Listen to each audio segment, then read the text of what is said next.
deixando, pois, toda malícia, todo engano e fingimentos, invejas e todas as murmurações. Desejai afetuosamente, como meninos novamente nascidos, leite racional, não falsificado, para que por ele vades crescendo. Se é que já provastes que o Senhor é benigno, e chegando-vos para ele a pedra viva, reprovada, na verdade, pelos homens, mas aprovada para com Deus, eleita e preciosa. Vós também, como pedras vivas, sois edificados casa espiritual, sacerdócio santo, para oferecerdes sacrifícios espirituais agradáveis a Deus por Jesus Cristo. Pelo que também na Escritura se contém: eis que ponho em Sião a pedra principal, de esquina, eleita e preciosa, e quem nela crer não será confundido. E assim para vós, os que credes, é preciosa, mas para os rebeldes, a pedra que os edificadores reprovaram. Essa foi a principal de esquina, e uma pedra de tropeço e rocha de escândalo, para aqueles que tropeçam na palavra, sendo desobedientes, para que também foram destinados. Mas vós sois a geração eleita, o sacerdócio real, a nação santa, o povo adquirido, para que anuncieis as virtudes daquele que vos chamou das trevas para a sua maravilhosa luz. Acomode aí, por gentileza. Dê só um pouquinho da sua atenção. Eu prometo não me alongar. Eu aprendi com o meu pastor a falar muito em pouco tempo. Melhor deixar o povo com sede do que matar afogado, né? Vai ser um tiro bem curto, porém certeiro para algum coração aqui nessa noite. Queridos, o texto que nós lemos nessa noite é um texto bem familiar de toda a igreja. E quando eu vi o título da temática desse culto, eu me peguei meditando nesse texto hoje, durante a tarde. Essa carta de Pedro, ela tem um endereço. O endereço dessa epístola, dessa carta, são os cristãos que estavam vivendo o que nós chamamos na teologia de diáspora. Os crentes que estavam debaixo de perseguição, vivendo nesse tempo por pelo menos 5 cidades da Ásia Menor. Pedro ele vai incentivar essa galera a permanecer aceso. Pedro ele vai instruir esse povo a não desistir, independente da perseguição que eles estavam sofrendo. E parece que Pedro, ainda que esse povo soubesse quem de fato era, ele vai trazer à memória o que eles nunca deixaram de ser. Existe um plano adicional no Novo Testamento que está relacionado ao plano original do Bereshit, do Gênesis capítulo número 1, onde o nosso pastor Décio leu aqui. É Décio mesmo, né? Eu queria pegar um gancho aqui na introdutória, porque Deus ele não tem plano B. Na verdade, Deus ele cria um plano adicional ao plano original. Rafael, qual era o plano original? Que o Criador se relacionasse diretamente com a sua criatura. Deus ele não cria o homem para viver na terra sem a presença dele. Na verdade, ainda no Éden nós vemos esse relacionamento entre aquele que foi criado e aquele que o criou. E é interessante esse termo luz, que foi falado pelo pastor de vocês aqui nessa noite, que Deus ele não forma o homem para depois dizer haja luz, mas primeiro ele diz haja luz para depois formar o ser humano. Porque desde o início a proposta do Criador nunca foi que o homem vivesse em trevas, mas que um ambiente de luz fosse criado para que o homem fosse introduzido nele. E é interessante que no primeiro dia ele grita haja luz, e no primeiro dia houve luz, mas os luminares, tanto o sol quanto a lua, só é criado no quarto dia. Você percebe que antes mesmo que o sol iluminasse o mundo, a luz já estava iluminando a criação de Deus. Aleluia! Porque essa luz do verso 1, ou do primeiro dia, não é a luz do sol. Essa luz aqui é a luz de João capítulo de número 1. No princípio, ele era a palavra. E a palavra estava com Deus. E a palavra era Deus. Rafael, como é que houve luz sem o sol ser criado? Porque a luz que iluminou o mundo não foi a luz do sol. Foi a luz de Jesus. Oh, aleluia! Então, primeiro Jesus ele se manifesta, para depois o homem ser formado. Eu volto a repetir, porque o propósito do nosso Criador desde o Bereshit nunca foi ver o homem viver em trevas, mas ver o homem caminhando em sua luz. É interessante, pastor Décio, que durante todo esse processo de criação, Deus ele sempre vai verbalizar aquilo que vai ser criado. Por intermédio da palavra ele diz: haja luz e houve luz. Haja firmamentos, haja separação entre águas e águas. Tudo que Deus cria até o quinto dia é por intermédio da sua palavra. Mas no sexto dia, quando ele faz o homem, ele não diz haja ser humano, mas parece que ele convoca a Trindade e diz: façamos o homem a nossa imagem, conforme a nossa semelhança. O sol foi criado pela palavra, a lua foi criada pela palavra, a terra foi criada pela palavra. Então tudo que é criado por intermédio da palavra, Deus não toca, Deus verbaliza e acontece. Mas quando ele nos formou, ele fez questão de olhar para a Trindade e dizer: agora eu não vou falar, agora eu vou tocar. Pode chamar alguém do teu lado, por gentileza, diga para ele: você carrega as digitais de Deus em você. Você não é fruto do haja, você é fruto do façamos. Você tem noção disso? E há quem pense que o homem foi criado do pó. Rafael, você é herege demais em dizer isso, não. Não está escrito que o homem foi criado do pó. A Bíblia diz que Deus formou o homem do pó da terra. Tudo aquilo que é formado, gente, primeiro tem que ser criado. Eu não posso dar forma a uma matéria inexistente. Eu só posso dar forma a algo que já existe.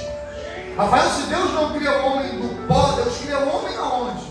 É Paulo quem diz na sua carta aos Efésios que Deus nos elegeu nele. Quando? Está lá, antes da fundação do mundo. Então, antes do haja acontecer, pais dos senhores, você já existia. Aonde? Na terra? Não, dentro do coração do teu pai. Você foi eleito dentro de Deus. Repita após mim: plano original. Homem dentro do Criador. Diga: plano adicional. Criador dentro do homem. Porque o plano original falhou. E quando eu digo que o plano original falhou, não é sobre quem planejou, é sobre o que foi planejado. Porque Deus não errou quando te escolheu. Ainda que eu erre, eu não sou um erro. O homem pecou, mas nunca deixou de ser quem sempre foi: criatura. Deus ele pega o barro, forma o homem e coloca num jardim. Para quê? Diga: para se relacionar. Só que dentro desse relacionamento tem duas ordens diretas para a criação. E qual é a ordem? Lavra e guarda o jardim. Deus ele não teria falado de forma aleatória para Adão para guardar e lavrar o jardim, gente. Deus ele sabia a instrução que estava dando para Adão. E duas ordens diretas Deus dá. Repita após mim: lavrar e guardar. Rafael, o que é lavrar? Lavrar é cuidar, é regar o jardim que o próprio Deus plantou. Você percebe que nesse contexto o homem não planta para colher, o homem só colhe porque Deus plantou primeiro. O fruto que ele colhe no jardim não está relacionado à semente que ele semeou, mas o ambiente que Deus preparou para que a colheita fosse executada. Então a ordem que Deus dá para Adão é: eu plantei, mas quem vai regar vai ser você.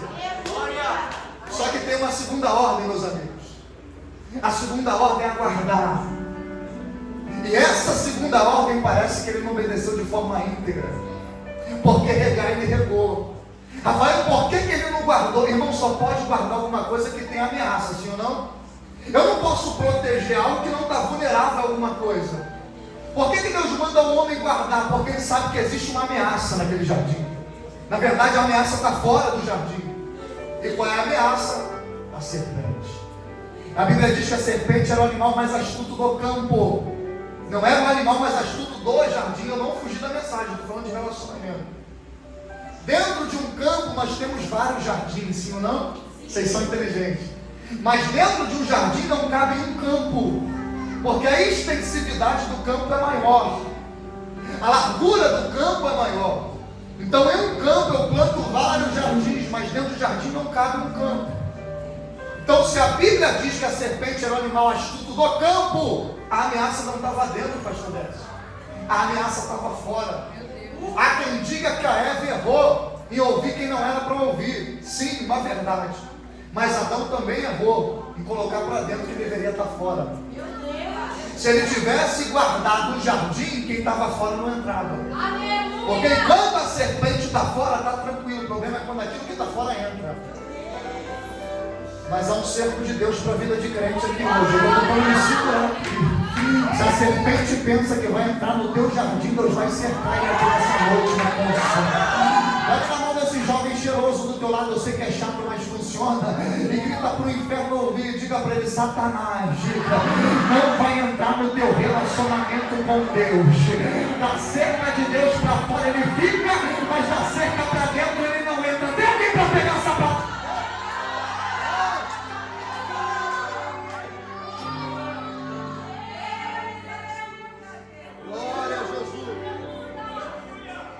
Rafael, que cerca é essa? Jó. Satanás vai se apresentar numa reunião entre filhos de Deus e vai pensar que vai ficar oculto na presença do Pai. Só que na presença de Deus o demônio não se oculta. Na presença de Deus ele sabe quem é filho e quem não é. Satanás vai escondido, Deus revela quem ele é e diz de onde vem. Satanás diz de rodear a terra e passear por ela. Observaste tu, meu servo Jó? Homem reto, íntegro, temente a Deus e que se desvia. Pensa em alguém que tinha luz. Era o camarada chamado Jó.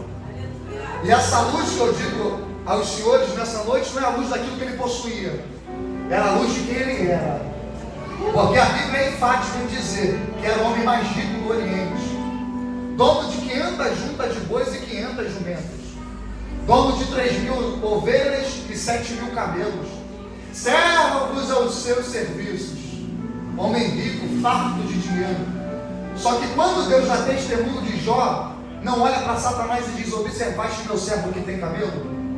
Observaste meu servo que tem junta de boi, junta de jumenta? Alguém já entendeu aqui na direita? Observaste meu servo que tem 3.000 ovelhas e muita riqueza? Não. Porque para Deus mais vale aquilo que eu sou do que aquilo que eu possuo. Testemunha a respeito da luz que eu carrego não é o carro que eu dirijo, é o caráter que eu carrego. Então o que Deus está dizendo para Satanás é: tu observaste alguém que é íntegro, que é reto, que se desvia do mal, que foge da aparência. Olha o que Satanás vai dizer para Deus: por causa de tudo que ele tem, ele te adora. Por acaso adora a ti, Jó, de balde, sem motivo? Tu cercaste a ele com sebe, diga sebe. Tu cercaste a ele com sebe, tudo quanto ele tem, toda a sua riqueza.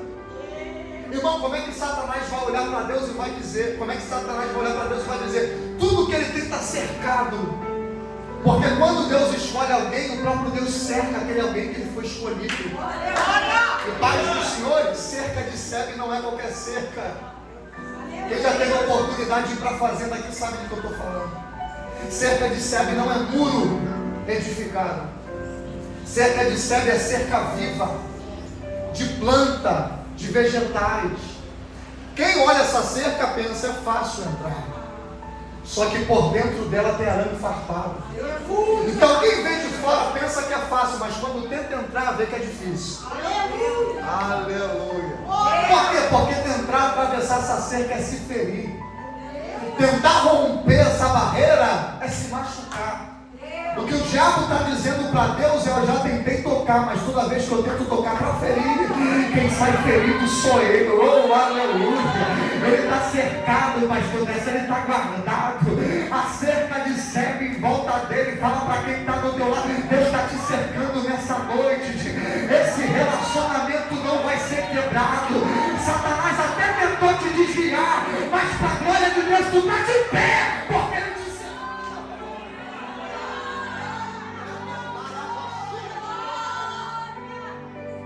Existe uma cerca de Deus aqui em Colégio.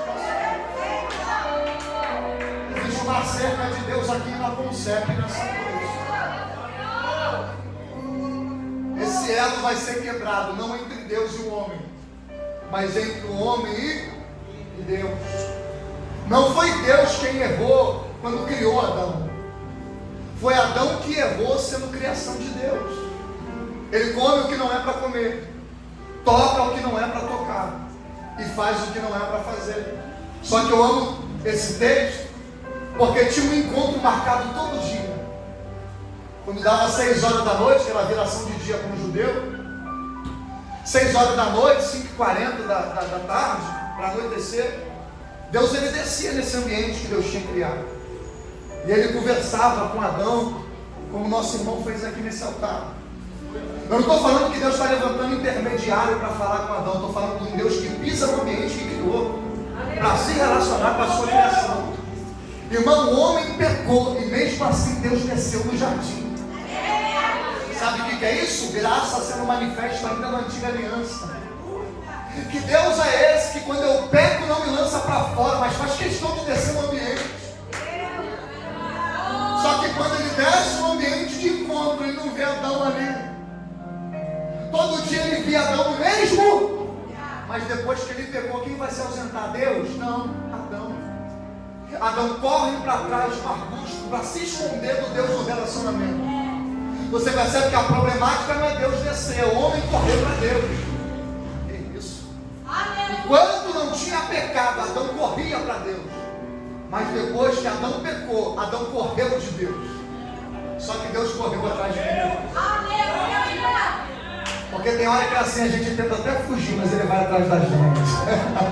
A gente tenta até correr, mas a graça dele nos persegue. E se eu fosse contar testemunho aqui, a gente ficava até de madrugada contando. Mas há 14 anos atrás, eu estava dentro de um baile cheio de cachaça na mente. Ninguém precisou se levantar para profetizar sobre a minha vida, mas o Espírito Santo gritou no meu ouvido: está fazendo o que aí, rapaz?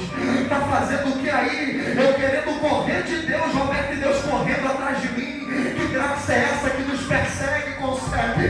Que graça é essa que desce no ambiente? Eu estou sentindo Deus aqui. Fala para quem está do teu lado: não adianta correr. Uma hora ele vai te encontrar. Desce no jardim. E quem se ausenta não é Deus, quem se ausenta é o homem. Por que, Rafael? Porque o pecado não tem poder de afastar Deus do homem. O pecado tem poder de afastar o homem. O prejudicado não é o Criador, o prejudicado é a criatura. E começa aquele pique-esconde, né? Estou falando do plano original, já vou entrar no adicional. Vou contar de 1 até 10 e vou perguntar: onde é que ele está? Posso ir? E Deus grita: onde tu estás, Adão? Deus não sabia, sim ou não? Quando Deus nos faz uma pergunta, não é porque Ele quer saber o que a gente tem para falar. Na verdade, por intermédio da pergunta que Ele faz, nós não respondemos para Ele, nós respondemos para a gente. O estado que nós nos encontramos. Adão vai olhar para Deus e vai dizer: ouvi a tua voz e tive. Vocês são inteligentes. Peraí, ele teve medo por quê? Porque depois que eu peco, a palavra não me dá mais prazer. A palavra me traz medo. Aquele que corria para ouvir está correndo daquele que quer falar. Aleluia! Porque o que a palavra traz em você, no termo sentimento, descreve qual é o seu estado. Se essa palavra te traz medo, você tem que se autoanalisar. Mas se ela te traz prazer, glória a Deus pela tua vida. Ouvi a tua voz e tive. Aí começam as culpas. Porque Adão vai culpar Eva, Eva vai culpar A. Ninguém assume, bate no peito e diz: errei porque errei. Deus não tem problema com quem confessa, gente. Deus tem problema com quem se justifica. Pecado não foi feito para ser justificado pelo homem, mas ser confessado pelo homem para ser justificado por Deus. Quem é bom em justificativo é péssimo em arrependimento. É melhor confessar, deixar e alcançar misericórdia do que tentar justificar e ficar longe dele. Adão, ele olha para Deus e diz: a mulher que tu me deste me fez pecar.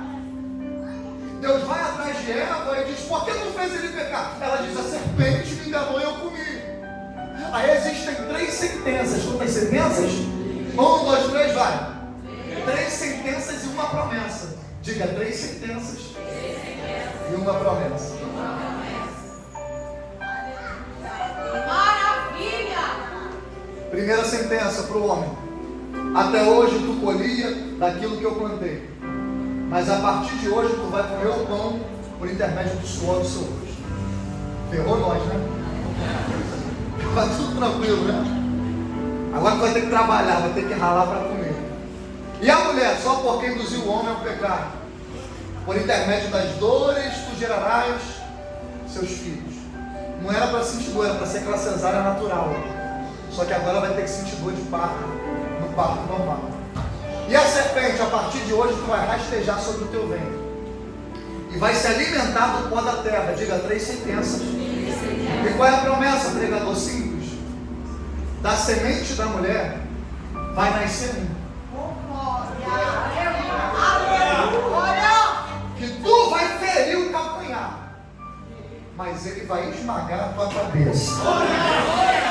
Vou repetir isso aqui: da semente da mulher vai nascer um, que tu vai ferir o calcanhar, mas na cruz do Calvário ele vai pisar na tua cabeça. O que Deus está dizendo para Adão é: Satanás se infiltrou para deformar, mas Jesus vai se levantar para transformar.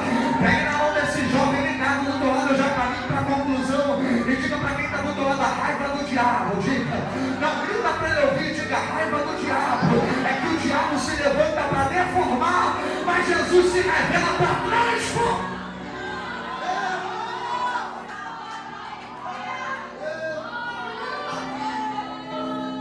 Está presente aqui na Concep nessa noite. Dali para frente o homem vai viver uma hereditariedade de pecado, porque assumimos a natureza adâmica.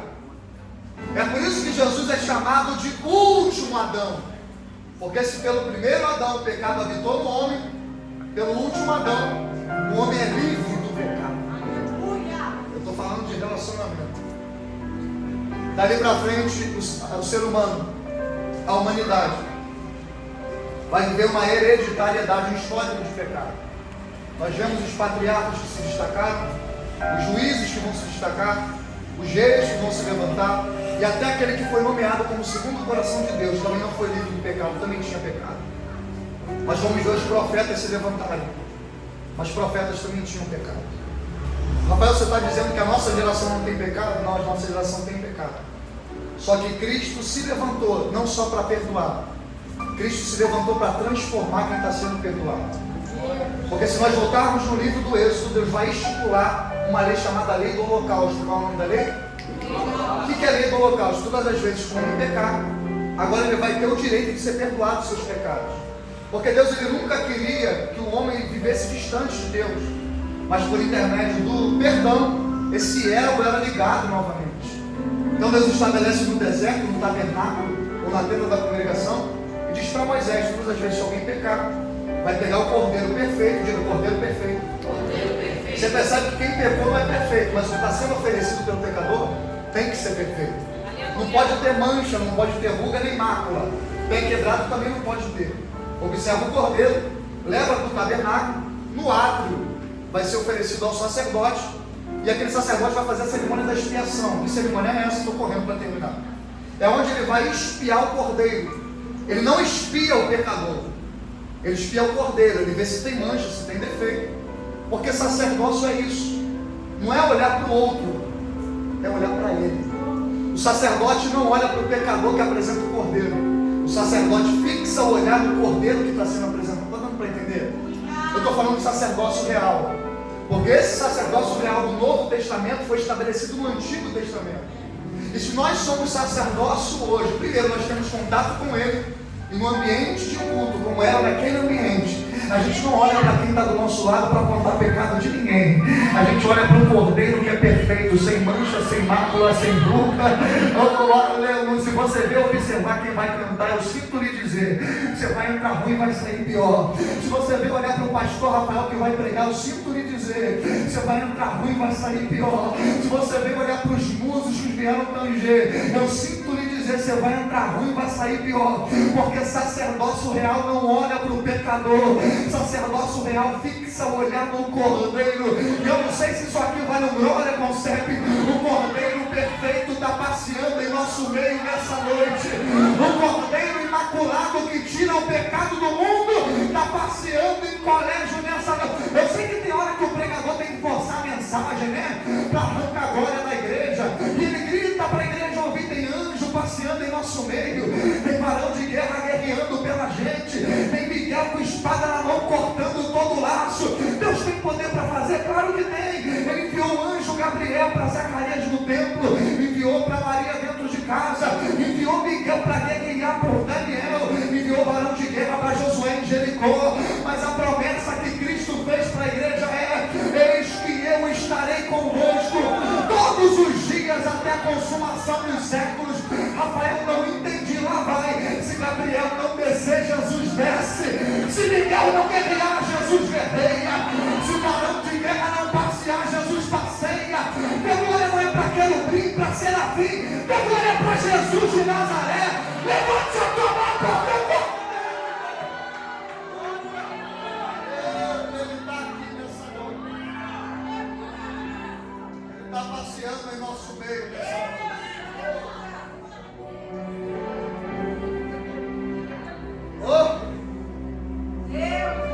O relacionamento foi quebrado. E um último profeta vai se levantar por nome João Batista, para preparar o caminho do plano adicional. E quando eu digo plano adicional, não estou falando de Jesus, que é um plano de Deus. Estou falando do plano de nos trazer de volta para o relacionamento original. Porque se Adão tirou a gente do jardim, o sacrifício de Cristo vai levar a gente para lá novamente. Você está entendendo que o céu não é o teu destino, o céu é a tua origem? O céu não é o ambiente que você vai, o céu é o ambiente que você vai voltar. Rafael me prova, está em Apocalipse. Ao que vencer, dar-lhe o direito de comer da árvore da vida, que está onde? No paraíso de Deus. Então esse Jesus, ele não é um plano B, mas o plano adicional é um sacrifício que vai nos trazer para o plano original. Então ele começa batizando no Jordão, e até então está tranquilo, porque ele grita: raça de víboras, quem vos induziu a fugir da ira vindoura? Produzi, pois, frutos de arrependimento. Eu vos batizo com água para arrependimento, mas está vindo um depois de mim que é maior do que eu, ao qual não sou digno de desatar as alparcas de sua sandália. Eu batizo com água hoje, mas aquele que está vindo aí vai batizar com o Espírito Santo. Vocês estão muito apagadinhos, mas depois que esse fogo pegar, ele vai iluminar a vida de vocês. Aleluia! Então ele vai gritando cobra, cobra, cobra, até o cordeiro se apresentar. E no meio de um montão de serpentes se apresenta um cordeiro. Ele tira o dedo da serpente, aponta para o cordeiro e diz: eis o cordeiro de Deus, que tira o pecado. Irmão, olha isso aqui.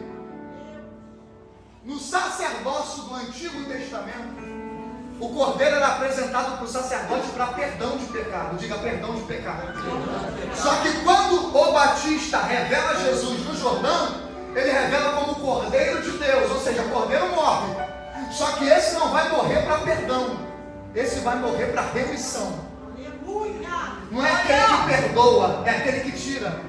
Porque no Antigo Testamento o perdão não transformava. O povo era perdoado por causa do cordeiro animal, mas continuava no pecado.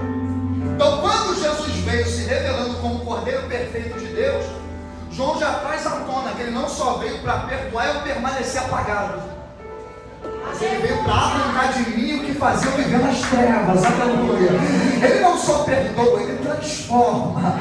É impossível alguém, aleluia, ser batizado no batismo de Jesus, nesse fogo que aquece e ilumina, e continuar na cachaça, na bebida, continuar fumando maconha, cheirando cocaína. E a raiva do diabo é essa, é que o cordeiro que morreu por você não só trouxe perdão para os teus pecados, mas te transformou por dentro. Aleluia. Você poderia nesse sábado estar em qualquer outro lugar, dentro de um bar, dentro de uma boca de fumo, se arrumando para ir para o baile funk, mas o cordeiro te lavou, ele te limpou, e tu está no culto do jovem da Concept, dando um tapa na cara do diabo e gritando para o inferno ouvir: eu sou ser humano, mas eu fui lavado, fui remido.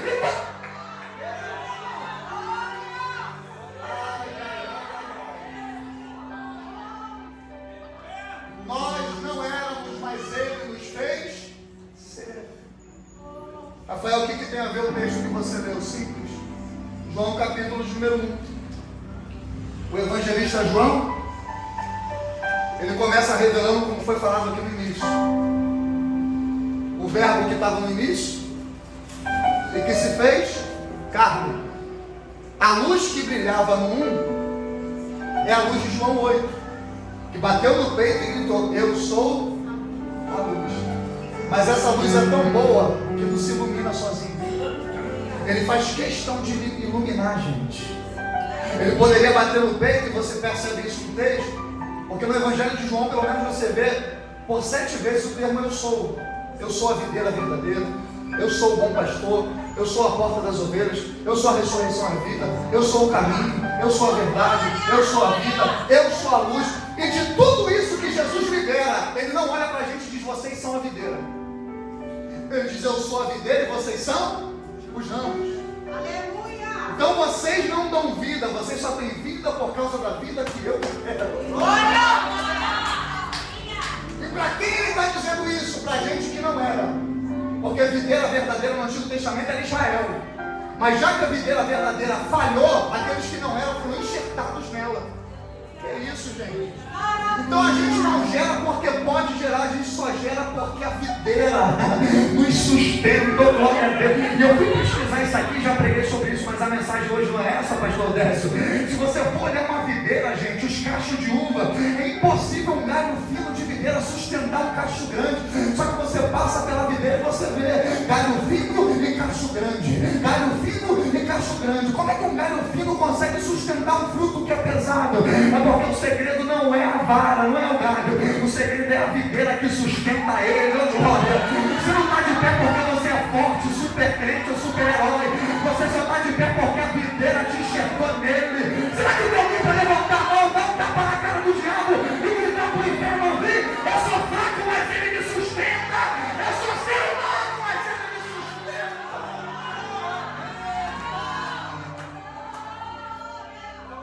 O diabo pensa que tu vai parar e está muito enganado. Se o diabo pensa que tu vai entregar a carteirinha de membro em 2024, está muito enganado. Se ele pensa que o mundo vai te levar para fora de novo, ele está muito enganado. Existe uma videira verdadeira na Concept nessa noite, chamado Jesus de Nazaré, que o peso do mundo até vem, mas ele nos faz sustentar.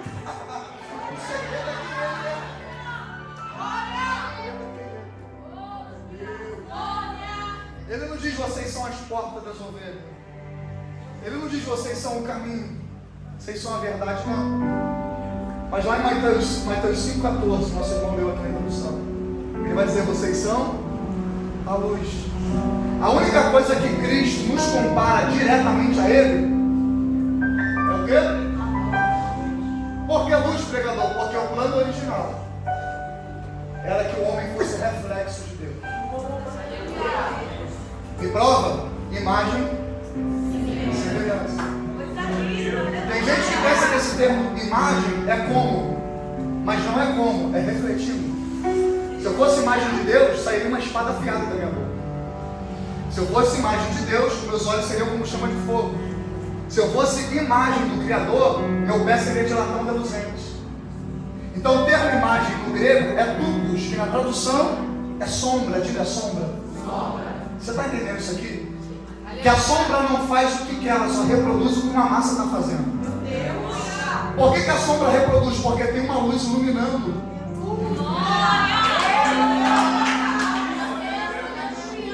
A sombra não se revela no escuro.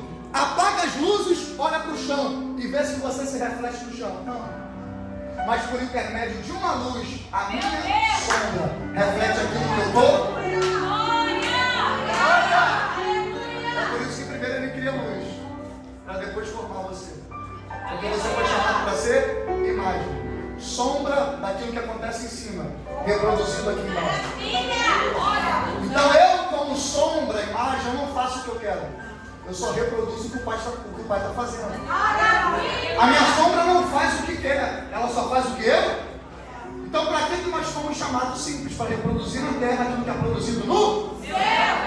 É por isso que eu não entendo que num culto como esse ainda tem crente que não deu glória. Aleluia. Por que, pregador? Porque se nós fomos chamados na terra para reproduzir o que tem no céu, lá vai. Nesse exato momento e por 24 horas, tem anjo, arcanjo, querubim, serafim e de quebra, meu amigo tecladista, 24 anciões que por 24 horas ininterruptas tiram a coroa perante ele e gritam por 24 horas: Santo, Santo, Santo é o Senhor dos Exércitos.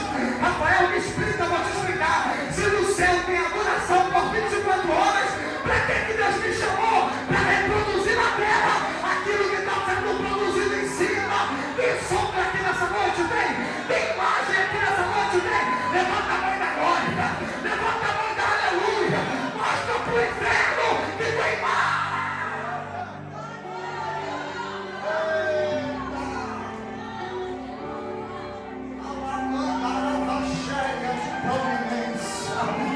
Deus, ele não procura adoração. Deus não é carente de adoração, gente. Quem carecemos de adorar a ele somos nós. Ele não procura adoração, ele procura verdadeiros adoradores. Eu creio que aqui o colégio ele achou nessa noite. Eu creio que nesse culto jovem ele encontrou nessa noite. Não é só uma mão levantada, é uma mão levantada por verdade. Não é só um glória liberado, é um glória liberado por verdade. Não é só um aleluia porque o pregador mandou dar aleluia. É um aleluia porque tu reconhece que está produzindo embaixo aquilo que está sendo produzido em cima. Levante a tua mão. Enquanto o céu não desce, a gente tenta se parecer com ele. Bate no peito e grita para o inferno ouvir: eu sou imagem. Diga: eu sou imagem.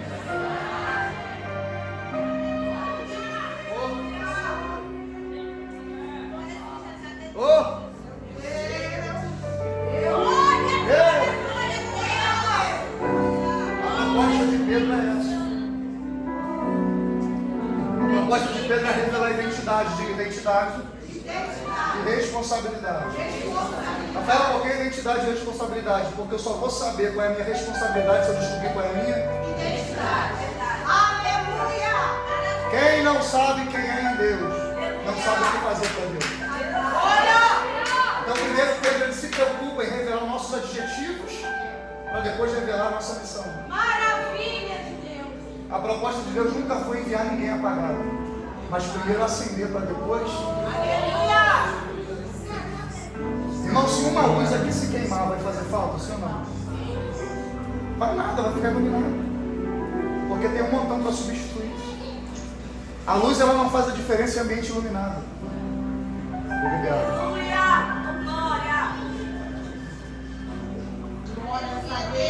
Eu já vi copo igual esse, mas tá assim, igual esse aqui é a primeira vez.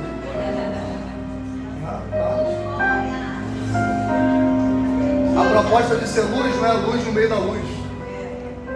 É a luz em meio. Vai confrontar, mas eu não gosto disso, que eu fico. O nome de vocês é confrontar. Vamos lá. A proposta de Deus para sermos luz não é ser luz no meio de luz.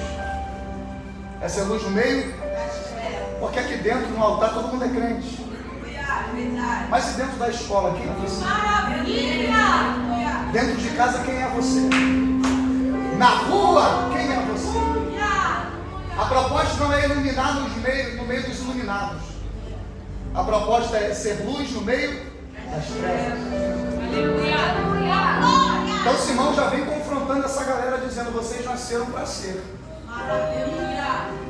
Não para ser quem ele é, mas para refletir aquilo que ele. Eu não posso bater no peito e dizer: eu sou Jesus. Mas eu posso gritar para o mundo ouvir: eu carrego Jesus dentro de mim.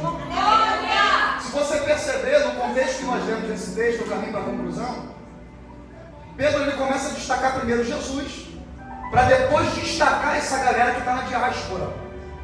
Por quê? Porque ele começa dizendo que Cristo foi a pedra rejeitada. Diga: a pedra rejeitada. Aí depois ficou dizendo: rejeitada pelos homens, mas eleita por Deus.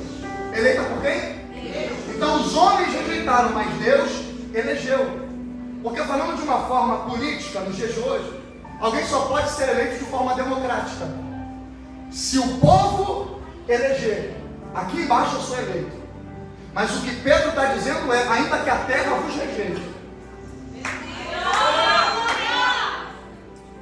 E ainda tem crente que faz bico, né? Ninguém me ama, ninguém me quer, ninguém me dá oportunidade. Então, se até Jesus foi rejeitado, quem é você para ser aceito por todo mundo? Não dá um recado para esse crente melancólico aí, diga para ele: deixa quem quiser te rejeitar, diga, o céu te aceita, tá? Deixa quem quiser te menosprezar, para Deus te é grande. Deixa quem não quiser te abraçar, Jesus te abraça. Aqui não tem filho bastardo, aqui tem filho que tem pai. Você não é órfão, ele te adotou, ele te elegeu. Aleluia! Então Pedro ele vem falando de uma pedra rejeitada. Diga: pedra rejeitada. Mas por que pedra rejeitada? Porque Cristo falou para Pedro que de fato ele era pedra. E pedra é o termo aqui no original no grego, é Petrus, ou Petras, perdão. Petrus é Pedro e Petra é Jesus. Porque há dois apontamentos em Mateus capítulo número 16. Depois que Pedro revela a identidade de Jesus, a paternidade dele: tu és o Cristo, Filho de Deus. Vamos correr, é Cristo, Filho de Deus? Então ele revela para Jesus de quem Jesus é filho. Aí Jesus revela para Pedro de quem Pedro é filho. Bem-aventurado é tu, Simão Bar. Bar, termo grego usado para filho, filho de Jonas. Porque não foi carne ou sangue que te revelou, vírgula, mas o meu Pai que está no... Diga: a revelação não vem de baixo, a revelação vem de cima. Embora Pedro revelasse para Cristo a sua paternidade, Cristo revelou para Pedro a sua paternidade, Jesus diz para Pedro: tu é filho de Jonas, mas não foi Jonas que te revelou. Jonas te ensinou, mas a revelação que te deu foi meu Pai. Por quê? Porque na terra eu adquiro conhecimento, mas no céu não. Nós vivemos em uma geração de muita informação, meu amigo. A gente abre o telefone, a gente vê o que está passando no Rio de Janeiro, Brasil, e fala dele. Quer saber de alguma coisa? O professor Google te ensina. Só que o relacionamento, como é que está? Quando você acorda, você pega seu telefone para ver as novas notícias do WhatsApp, as novas mensagens que te adicionou esse segundo Instagram. Você dobra o teu joelho e agradece a Deus pelo fôlego de vida de mais um. Glória a Deus, aleluia. É por isso que hoje nos nossos altares a gente tem muita informação e pouca revelação. Aleluia. Porque a nossa geração se relaciona mais com aquilo que a terra tem para dar do que aquilo que o céu tem para oferecer. Estou sentindo ele aqui, acabou glória, né? Ah, mas se esse relacionamento foi quebrado, ele vai voltar nessa noite. Você vai voltar a enxergar o céu pelo lado de dentro desse culto jovem. Se o diabo tentou colocar tanta coisa na tua vida para te distanciar, o Deus que te pega nessa noite vai te abraçar de novo.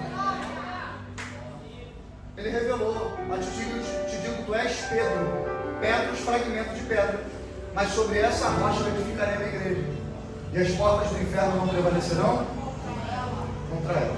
Eu acho que eu já falei, não te falou, né? Quem aguenta até 11, levanta a mão. Você fica aí comigo embora que não acontecer. Posso só mais 5 minutos? 5 minutos, tá? A ti te digo que tu és Pedro, Petros, fragmentos de pedra. Aí tem um apontamento para Jesus: mas sobre essa rocha eu edificarei a minha. Repita após mim: identidade, promessa e sentença. Identidade é fragmento, a rocha sou eu. Promessa: edificarei a minha igreja. Sentença: as portas do inferno. Não importa é arma de ataque ou arma de defesa. Arma de defesa. Quem quer atacar não abre porta, fecha. E tem 3 portas na Bíblia. Quantas portas? Diga: a porta do céu, porta da igreja e porta do inferno. Porta do céu, Mateus 25. 5 entram por ela, 5 ficam do lado de fora. E é interessante que eu não fugi na mensagem, porque só que nem não vai ser zero. Mas quem está apagado, fala para quem está do outro lado, baixinho, baixinho, fala até para entrar no céu.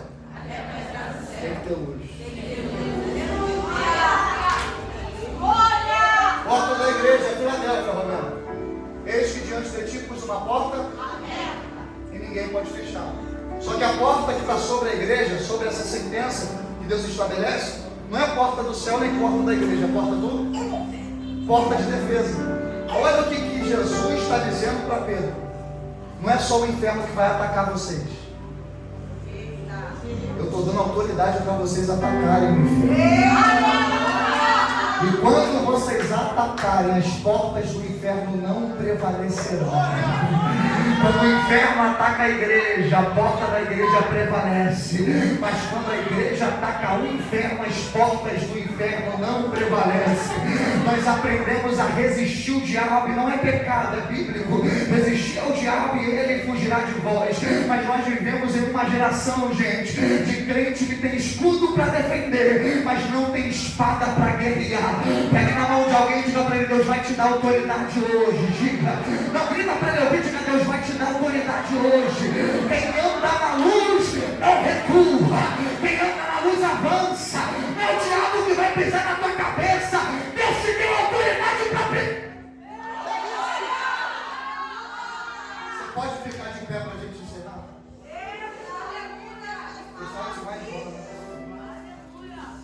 É minha sala.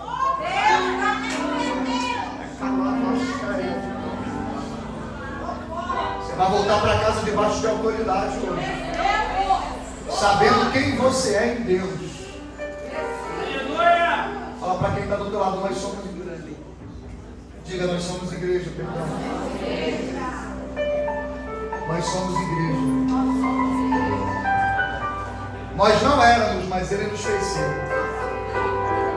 O que Ele nos fez ser, pregador? Repita após mim: geração eleita. Geração eleita. Sacerdócio real. Sacerdócio real. Nação santa. Nação santa. Povo adquirido.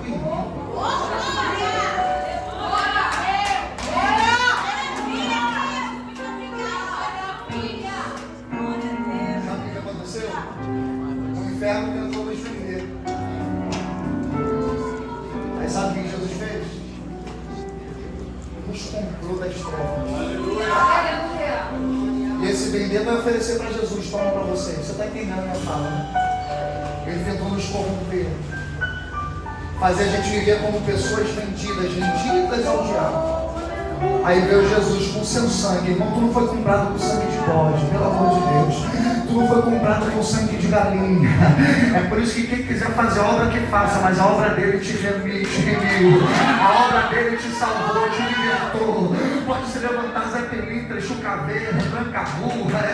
Pode se levantar com uma gira que pompa. O sangue que é derramado na conceita não é sangue de animal, é sangue de Jesus. Oh meu Deus, eu estou sentindo graça de Deus aqui. E quem é lavado pelo sangue dele não se corrompe, ó glória. Quem é lavado pelo sangue dele não se suja. Existe um sangue sendo derramado aqui. Ele te tirou da mão do diabo e te transportou na mão de Deus.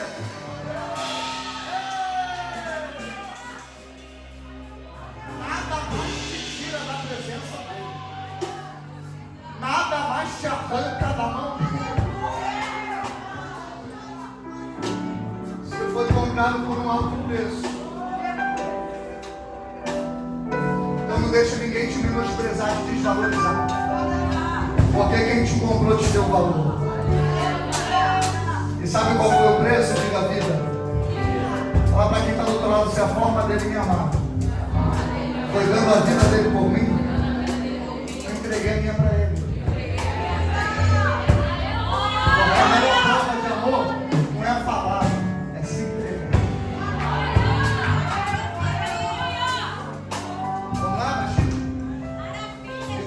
geração eleita, sacerdócio real, nação santa, povo adquirido, diga identidade. E qual é a responsabilidade? Para que vai?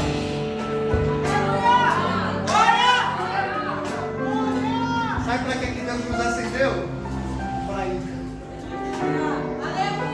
Sabe qual é o nome disso? Diga ministério. Ministério não é vinde. Ministério é isso. Chamado é Deus me convocando para vir. Ministério é Deus me enviando para ir. É por isso que a Bíblia diz que muitos são, mas poucos são, porque só pode ser escolhido quem deu voz ao chamado. Deus só vai enviar para ir quem veio primeiro. Se você disse sim para Deus, se prepara porque tu vai iluminar a tua casa. Alguém levantou a mão, se tu disse sim para Deus, se prepara porque tu vai iluminar a tua rua. Se tu disse sim para Deus, se prepara porque tu vai iluminar a tua escola, a tua faculdade, teu ambiente de trabalho. Ele nos chamou para que nós possamos ir anunciar as virtudes daquele que nos tirou das trevas e nos transportou para a sua maravilhosa, diga sua maravilhosa luz. De quem é a luz? Sua, pronome possessivo. Ele não diz que ele nos tirou para a nossa luz, diz que ele nos tirou para a sua. Quer um recado para mim terminar? Se Deus não te acendesse, você estaria apagado até hoje. Se Deus não colocasse a luz dele em você, você não teria brilho nesse Deus. E a gente sabe separar, Roberto, quem é crente e quem não é. Olha os dois crentes aqui, tudo brilhando. A gente está na prova, mas está dando glória. Está debaixo de guerra, mas está dando aleluia. Eu sei que tem jovem que chegou aqui debaixo de peso, chegou aqui debaixo de guerra, mas para a raiva do inferno tu não vai apagar, tu vai transmitir para quem está do teu lado a luz que vive em você.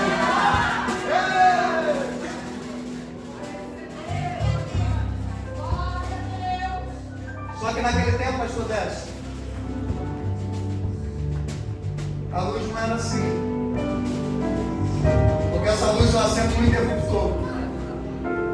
Mas como foi falado aqui na introdutória, naquele tempo a luz era candeia.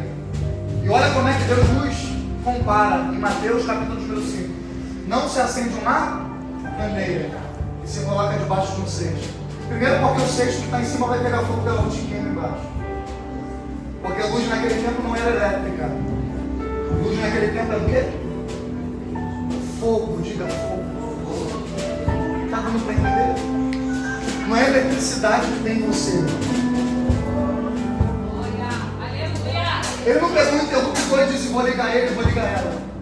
Ele pegou Atos capítulo número 2 e falou, vai todo mundo para Jerusalém. Se reúne no cenáculo e ora até vocês acenderem. Mas aonde acende a luz? Não é vocês que vão acender, não. Eu que vou acender em vocês. E de repente veio do céu o som como de um vento, veemente um ventoso, e encheu toda a casa onde estavam assentados. E viu por eles línguas repartidas como o que? Pegue na mão de alguém do céu agora, pegue na mão dele, pega na mão dela. Diga para quem está do teu lado, a chama do Espírito vai te acender aqui hoje. Diga, a chama do Espírito Santo vai te acender aqui nessa noite. Não, me ajuda a pregar, diga para ele, eu sinto lhe dizer, diga, me ajuda crente, diga, eu sinto lhe dizer, diga, se tu não gosta do fogo, tu não vai gostar da Bíblia que tu lê, porque a Bíblia diz que Moisés foi chamado numa sarça que pegava fogo no Monte Horebe. Aleluia! Sadraque, Mesaque e Abednego passeavam no meio do fogo. Em cima do Monte Carmelo, Elias orou, Deus respondeu com água ou com fogo? Deus respondeu com fogo a pregador. Esse negócio de fogo é negócio do Antigo Testamento. Vamos pro Novo? João Batista veio primeiro, bateu no peito e gritou para todo mundo ouvir. Eu vim primeiro, mas não sou maior. Eu vim para batizar com água, mas aquele que está vindo aí, aquele que está passeando aqui, ele vai batizar com o Espírito Santo e com fogo. Atos capítulo de número 2, estava todo mundo reunido em colégio e de repente, quem tem glória vai dando glória, quem tem aleluia vai dando aleluia, quem é batizado não fala mais de um idioma na terra, deixa Deus te acender.